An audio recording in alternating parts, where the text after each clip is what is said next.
All right, guys. If I were to start Amazon FBA all over again, what would I focus on? And I've been doing Amazon FBA since 2018. So that's 7 years of being in this game when it comes to private label, manufacturing products, going over some success, but also a lot of failures along the way. And Amazon FBA private label looks a little bit different now than when I first started, because I got started just like you guys, spending $5,000-$6,000 on my first production run, getting into Amazon FBA and kind of learning the ropes just by trial and error. Because now what I do is I purchase Amazon FBA businesses. So I raise money from investors, find profitable type of products or brands that I think that I can go ahead and scale to an amount where I can double, triple, even quadruple the monthly profit. Or, the goal is to, raise the profits a little bit and then, sell this actual business again in 36 to 48 months. But now that I analyze businesses like from day in and day out, there's like common denominators as far as what makes products successful. And in this video, I kind of want to go over those common denominators because it's a lot easier and more simple than people might think. Because I feel like people get stuck in analysis paralysis mode the entire time. They start second guessing what products to come out with. They start second guessing if this is the right product to do. They start second guessing if they should run more Amazon PPC or running ads. And it can be very simple if you just reverse engineer what made people successful when it comes to Amazon FBA. And that's kind of the approach I take with myself if I'm buying a business, if I'm starting brand new, or if I'm helping students go ahead and start Amazon FBA business for the first time, is that I like to reverse engineer everything, right? Because I take, products that are doing very well. I start seeing if new sellers that launch in the last 3 to 6 months are making money as well. Because if new sellers are making money, it gives you the opportunity to get into that space, that category, that segment in Amazon FBA and actually start making money as well.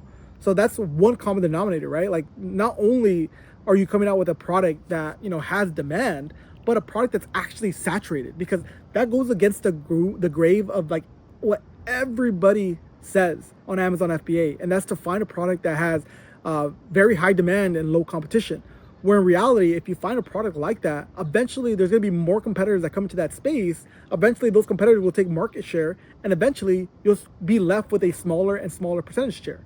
So in my approach is I like to go into niches that are already saturated, because all I need to do is take a sliver of that market and I make life-changing amounts of money, right? So that's one, seeing that new sellers are actually making a good amount of money.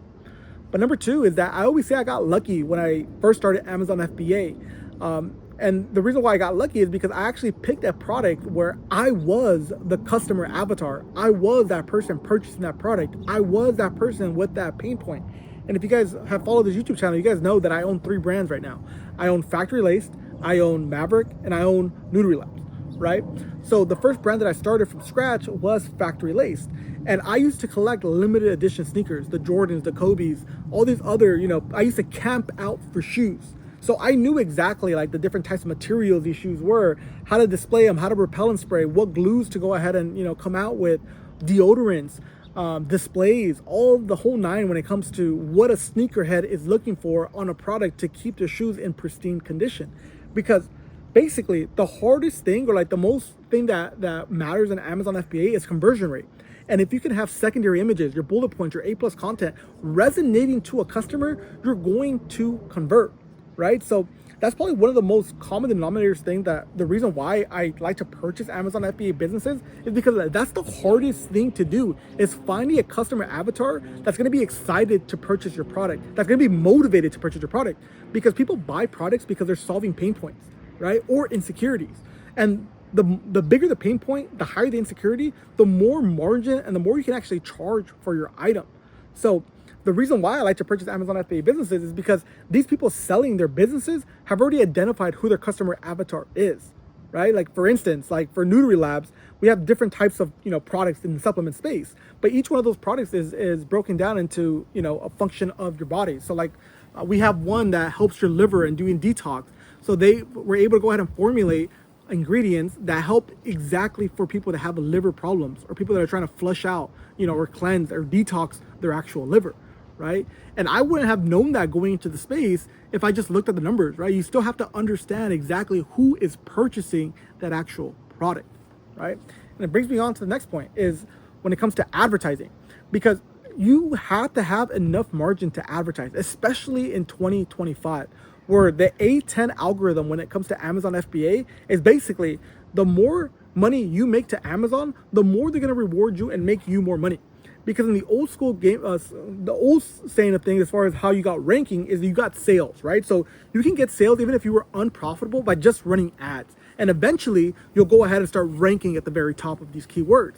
Well, it's a little bit different now when it comes to Amazon FBA, because yes, Amazon wants to make money on your ads, but if they're making money on your ads, but they're not converting the actual customer, so people are clicking on your ad and not converting, that means that somebody had a negative experience when it comes to Amazon because they're actually not purchasing your product.